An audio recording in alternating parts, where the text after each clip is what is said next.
At a barbecue last Sunday, my son threw my steak onto the ground and told me in a cruel, drawn-out way that if I wanted meat, I should go chew it at a nursing home, calling me a useless old woman.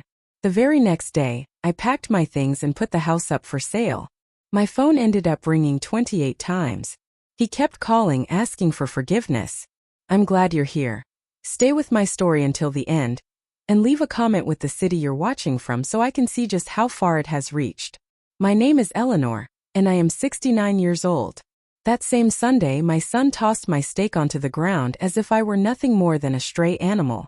He repeated those same degrading words about eating in a nursing home, and they hit harder than any slap ever could. I stood frozen in my own backyard at my own barbecue, staring at the steak I had been looking forward to, now lying in the dirt by my feet. Marcus stood over me, his face twisted with a kind of cruelty I had watched grow over the years, always finding excuses for it. His wife Lauren didn't just smile, she openly laughed. My grandchildren, 8 and 10 years old, looked at me with the same cold indifference they had clearly learned from their parents. Not one person stepped forward to help. Not one voice spoke up for me. Slowly I bent down, my arthritic knees protesting with every movement, and picked up the steak. My hands trembled, not from weakness, but from a deep burning anger I had been holding inside for far too long. In a quiet but steady tone, I asked Marcus what exactly he thought he had just said. He responded with an eye roll, that same dismissive gesture he had perfected back in his teenage years. He brushed it off, saying in a casual, extended way that I should not be so dramatic, that it had only been meant as a joke. A joke, after 20 years of being treated like hired help in my own home, that was all it was to him. I looked around at everything I had built, the deck I had paid for, the pool installed for children who barely acknowledged me, and the brand new grill Marcus had insisted on for Father's Day, despite never truly being there for anyone but himself. This house, a beautiful 4-bedroom place in the suburbs, was something I had managed to afford only by working 3 jobs after his father left us. I had given Marcus everything I possibly could: private school, sports gear, even college tuition I could barely manage. I sacrificed my own comfort, my own dreams, and even my dignity, and this was what I received in return. Without hesitation, he told me to go inside and bring him another steak, adding that I should also bring more beer, already turning away as if I were nothing more than the maid. I stood there holding that dirt-covered piece of meat, and something inside me finally broke. It wasn't loud or dramatic. It happened quietly, like a thread snapping after holding too much weight for far too long. I walked back into the house, past the living room where I had raised him alone, past the photographs marking milestones I had cherished while he barely noticed them. In the kitchen, I threw the steak into the trash and looked around at a space that had felt like a prison for decades. This was not the first time something like this had happened. It wasn't even the worst. Just a month earlier, Marcus had taken my credit card and spent $800 on golf equipment without even asking.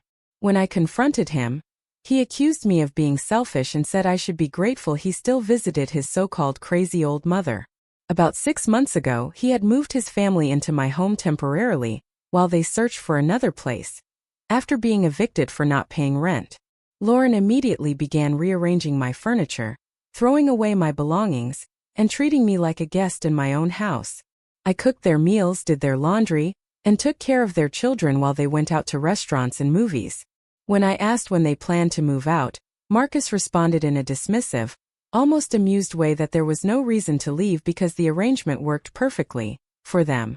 I went back outside with another steak and a fresh beer, continuing the role I had somehow allowed myself to fall into. Marcus took them without a word of thanks and immediately found something else to complain about. Sitting in the cheap plastic chair he had given me, while he relaxed on the expensive patio furniture I had bought, I made a decision that would change everything. I was done.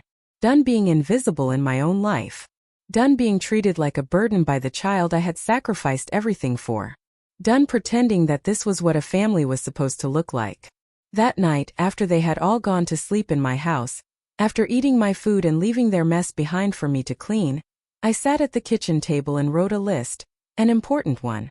By morning, I had already made 3 phone calls that would completely turn Marcus's world upside down, though he had no idea. The first call was to my friend Diane's son-in-law, a real estate agent. It was early, but I could not wait another moment. Speaking quietly from the bathroom with the water running to cover the sound, I told him I needed to sell my house that very day. He paused, asking if I was all right and saying it all seemed sudden, but I made it clear that I had never been more certain of anything. He arrived at my door shortly after with papers and a plan. Marcus and his family were still asleep, worn out from treating my home like their personal hotel. Victor moved quickly, taking photos, making notes, and assuring me that finding a cash buyer within 24 hours was entirely possible. He explained softly as we stood in my spotless kitchen that it was a seller's market and that houses like mine in this neighborhood were highly valuable, with 3 investors already waiting for something just like it. While my son slept comfortably in the guest room he had turned into his own master suite, I signed papers that would take everything away from him. Marcus had been counting on inheriting this house since he was 25. He told everyone, his friends, his wife, anyone who would listen, that his future was secure because his mother owned a large house and had no one else to leave it to. He had never worked consistently, never saved, never made plans for his future because he believed mine would eventually become his. For the past 5 years, every major decision he made was based on the expectation that this house, worth nearly $400,000, would one day be his safety net. He had no idea that I had already updated my will the previous year after seeing how he treated me during Christmas dinner. He didn't know that his name had been removed from everything months ago. And more than that, he had no idea that I was about to remove him from my life completely. By midday, I already had an offer, full asking price in cash, with the deal set to close in 72 hours. I accepted the offer immediately, without giving it a second thought. While Marcus was stretched out by my pool, complaining to Lauren that the lunch I had cooked was overdone, I stayed in my bedroom, quietly packing up 38 years of my life into boxes. I was careful about what I chose to take. The photos of Marcus as a little boy came with me, back from the time before he had started seeing me as nothing more than an ATM with legs. I packed my mother's jewelry and my father's books. I also kept the quilt my grandmother had made and the small collection of ceramic angels I had spent decades gathering. Everything else I left behind. Victor had already arranged for the moving truck to arrive on Wednesday morning, the same day the deal would close. I had also placed a deposit on a small 2-bedroom apartment across town, in a building that didn't allow long-term guests. Exactly what I needed. By Tuesday evening, Marcus finally noticed that something wasn't quite right. From the living room where he was lying across my couch, eating my food and watching my television, he called out about some strange paperwork sitting on the kitchen counter. My heart was racing, but I kept my voice calm and told him it was just insurance documents, nothing important. He barely reacted, just grunted and went back to his show. Even with his entire future quietly falling apart around him, he didn't bother to look into it. That was Marcus, always assuming things would work out because they always had. Because I had always made sure they did. Wednesday morning felt like Christmas in reverse. The moving truck arrived early, and by the time Marcus finally dragged himself out of bed later, most of my belongings had already been loaded. He stood there in the half-empty living room, still in yesterday's t-shirt, demanding to know what was going on. I calmly told him that I was moving, continuing to wrap my last ceramic angel in bubble wrap. That only confused him more, and he started pressing for answers what I meant, where I was going. I explained that I was moving into my new apartment. The word alone drained the color from his face. He started questioning everything, how I could move, what would happen to the house, what would happen to them. I told him plainly that the house had been sold, and that the closing would take place in 2 hours. The look on his face is something I will never forget. It was pure panic, like a child suddenly realizing something he had always believed in was not real. He insisted that I couldn't sell the house because they lived there, but I corrected him while sealing up the last box, reminding him that it was my home, and that for years it had felt more like a prison. Lauren appeared in the doorway, her expression already calculating, trying to calm the situation and suggest that we talk things through reasonably. But for 20 years, Marcus had been preparing for this moment without realizing it. Every time he mistook my kindness for weakness, every time he crossed a boundary without consequences, he had been moving closer to this exact outcome. He just never imagined I would finally push back. I told them the new owners would arrive at noon and suggested they start packing. My new apartment felt like a sanctuary from the moment I stepped inside. 2 bedrooms, a small balcony overlooking a garden, and complete silence. No one asking for meals, no one leaving messes behind, no one acting like I didn't exist. For the first time in 20 years, I ate when I was hungry, not when someone else expected to be served. Later that evening, the phone started ringing. Seeing Marcus's name appear on the screen didn't stir anything in me anymore. No guilt, no sadness, not even anger. Just peace. I let it go to voicemail. Another call came about 15 minutes later. Then another. By the time I went to bed, he had called 8 times. That night, I slept better than I had in years. Thursday morning brought even more calls. When I finally looked at my phone, there were 12 missed calls and 7 voicemails. In the first one, Marcus still tried to sound in control, asking me to call him back so we could talk about what he called my craziness. By the 5th message, his tone had changed completely, turning into desperation as he asked where they were supposed to go, explaining that the new owners wanted them out by the next day. By the 8th message, Lauren added her voice, overly sweet, insisting there had been a misunderstanding and reminding me how much they supposedly loved me, asking me to call back so everything could be fixed. I deleted them all without finishing them. While Marcus was falling apart, I was discovering something unexpected. My new neighbors actually treated me like a person. Mrs. Park from next door brought me homemade cookies and asked about my life, my interests, my thoughts. I couldn't even remember the last time anyone had cared about what I thought.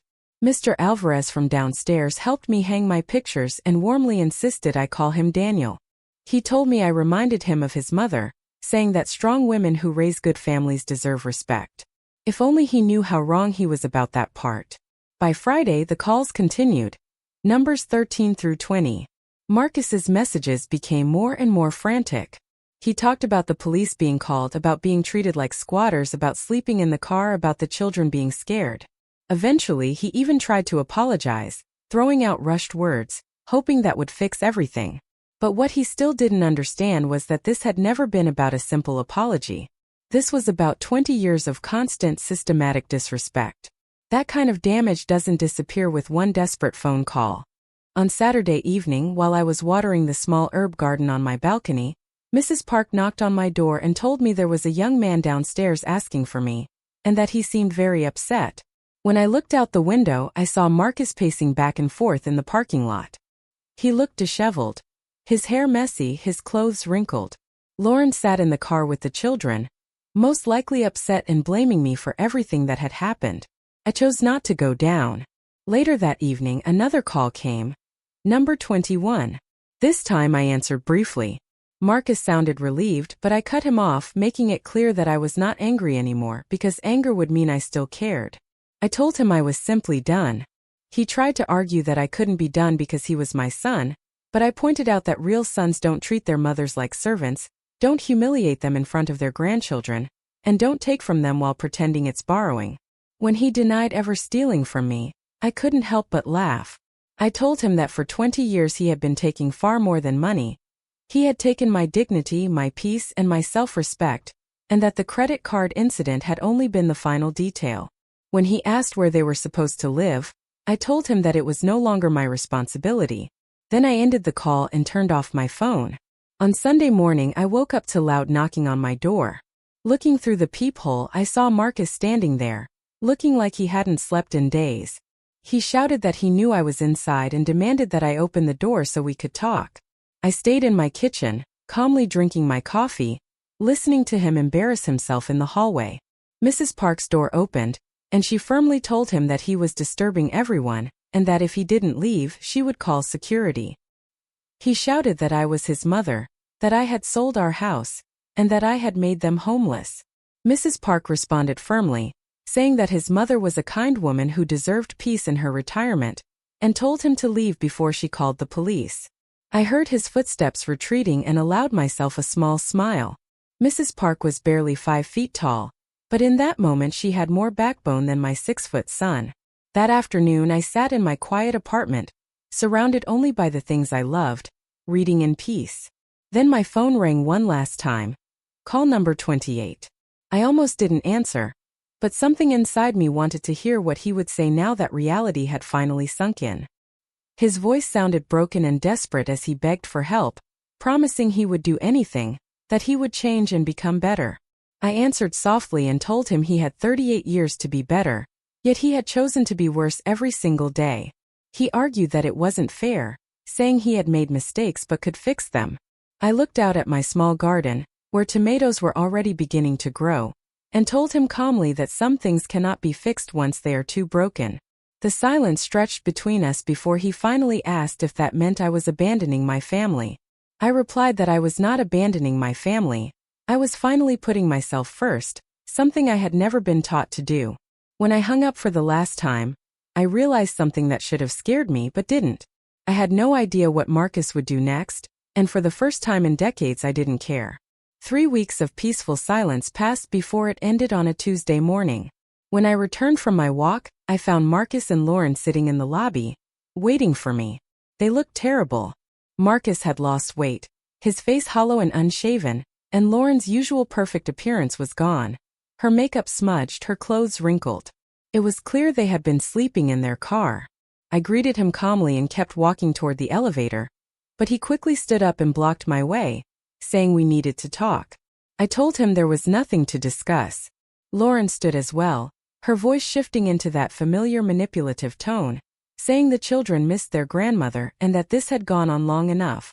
I looked at her, the same woman who had laughed when my son threw meat at me, and asked where my grandchildren were. She hesitated before saying they were staying with friends. I pointed out that they had left their children with others because they had nowhere to live. I stepped around them toward the elevator, but Marcus followed, asking for 5 minutes to explain. Against my better judgment, I stopped. Maybe it was curiosity, maybe I wanted to see how far they had fallen. I agreed to 5 minutes, but not in my apartment. We would talk right there. We sat in the small seating area. Through the windows I could see my herb garden growing. Cherry tomatoes, basil, oregano.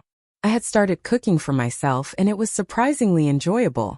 Marcus began by apologizing for what he had said at the barbecue, admitting it was wrong. I asked what else he was apologizing for. He looked confused, so I explained that if he thought this was only about one comment, then he had learned nothing. Lauren added that they knew they had taken me for granted sometimes. I repeated that word and reminded her how she had moved into my home, and immediately started throwing away my things, even encouraging the children to call me the maid.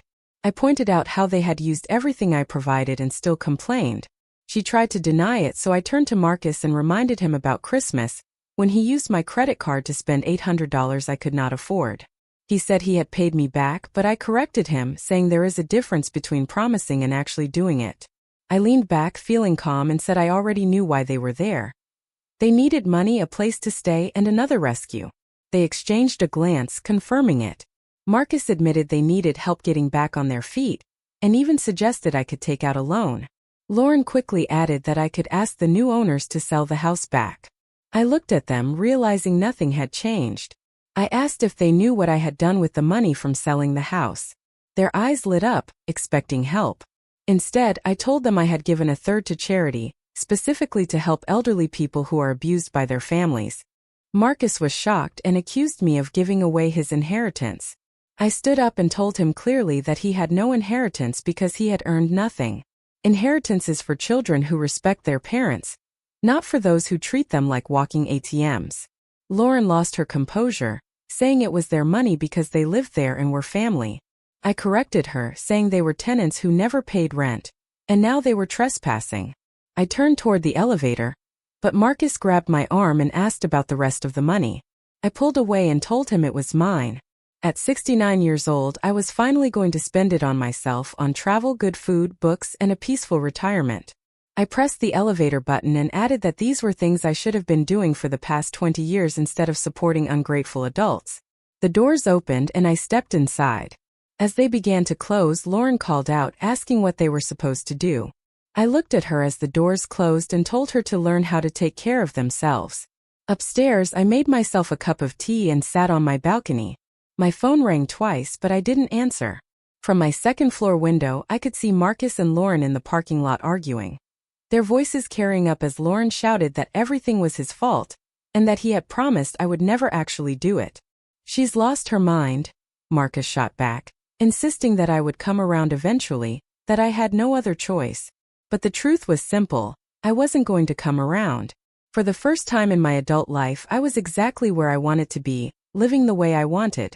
I spent my time reading books I had never had time for before, trying recipes I had only seen on cooking shows, and taking long walks without worrying about when dinner needed to be ready. That same evening, Mrs. Park knocked on my door, holding a container of homemade soup. She mentioned she had seen those people bothering me earlier, and gently asked if it was family trouble. I corrected her, saying it was former family trouble now, and accepted the soup with gratitude, adding that they were no longer my concern. She nodded with approval and said that life was too short to let people drain your happiness, even if they were related to you. As I warmed up her soup, I realized something important. Mrs. Park, who had only known me for 3 weeks, treated me with more kindness and respect than my own son had shown me in decades. Maybe blood was not thicker than water after all. Maybe family was something you chose, not something you were forced to keep. That night, I slept peacefully, knowing the next day would bring the same quiet contentment, and that Marcus would have to figure out his own life for the first time.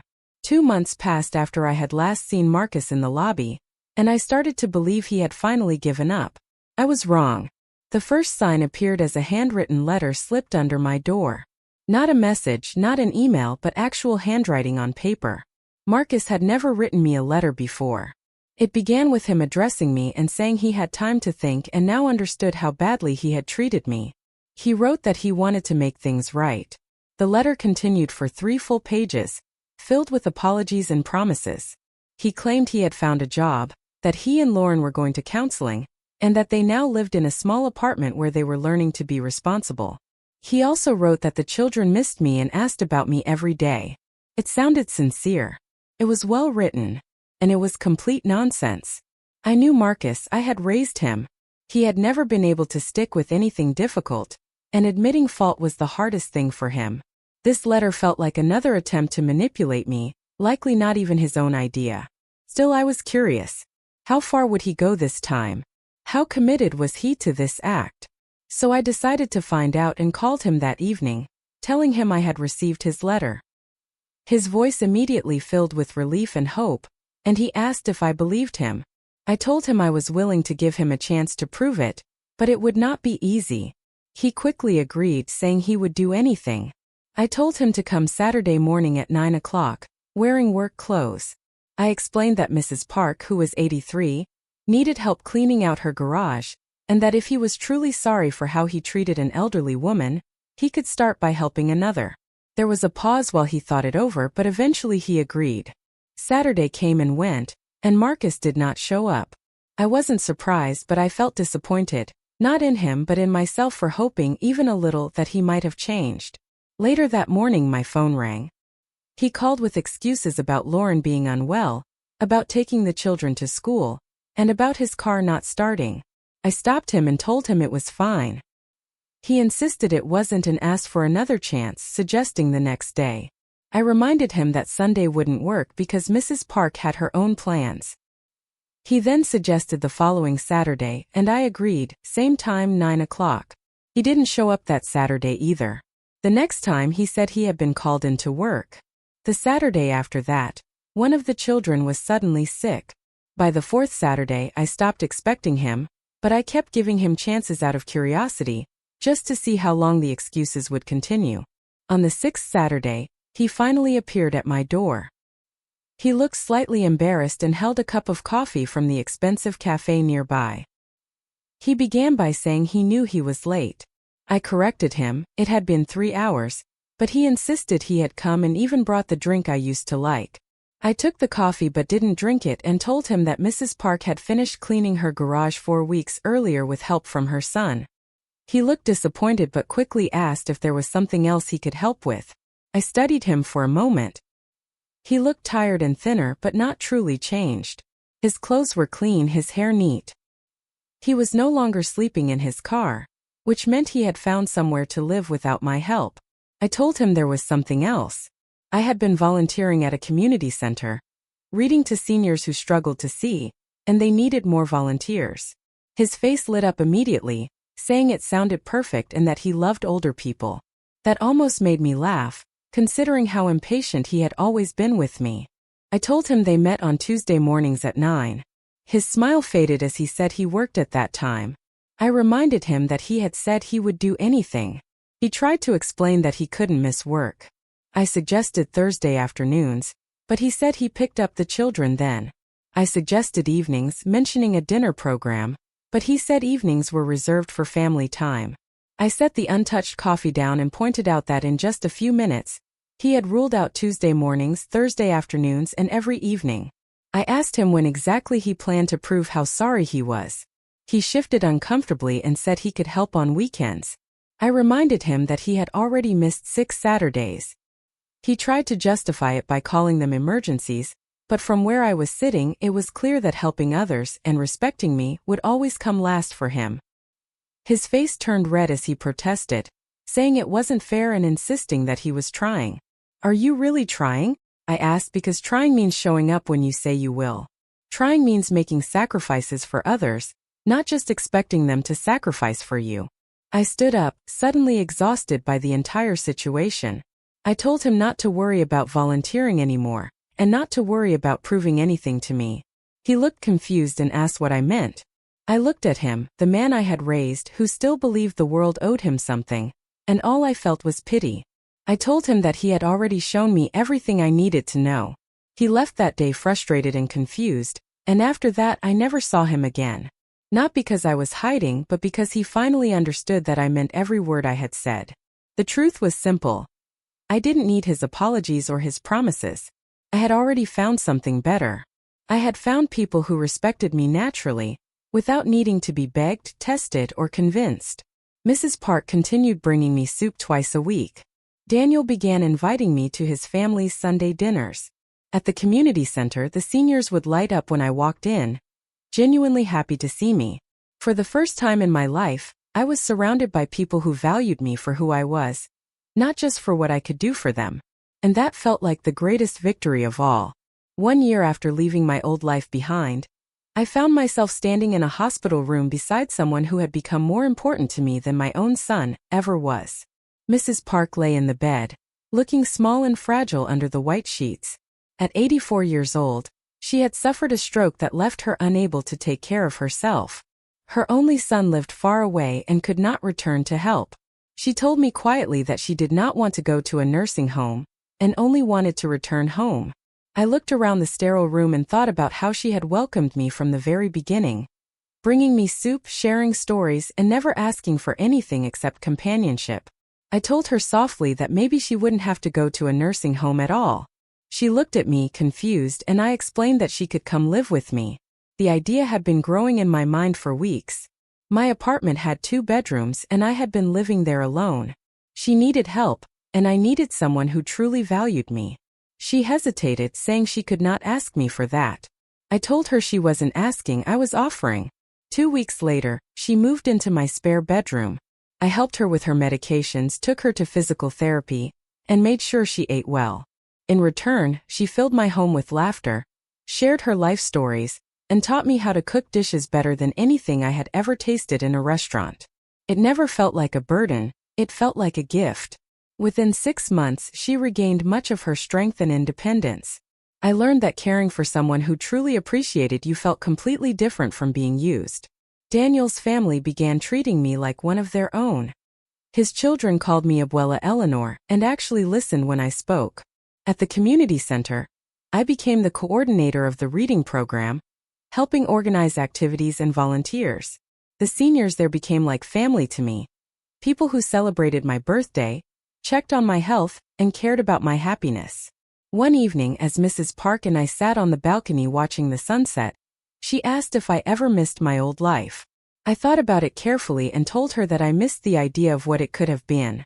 I missed the son I believed I had, not the one I actually raised. She asked if I had any regrets. I admitted that I had only one. I regretted waiting so long to put myself first. That was when I noticed him. Across the street, partially hidden behind a tree, Marcus was standing there watching our building. He had appeared like that a few times over the past months, never approaching, just observing. First it had made me nervous. Now it only made me feel sad. Mrs. Park followed me and asked if that was him. I nodded and said that he still believed I would change my mind, that eventually I would become lonely or guilty enough to take him back. She asked if I would. I looked around at my life, Mrs. Park sitting beside me, Daniel's children playing below, my garden growing along the balcony. I thought about the next day, about volunteering, about cooking dinner together, about peace. And I answered with complete certainty that I would not. Mrs. Park smiled and said that family is not about blood, but about people who show up for each other.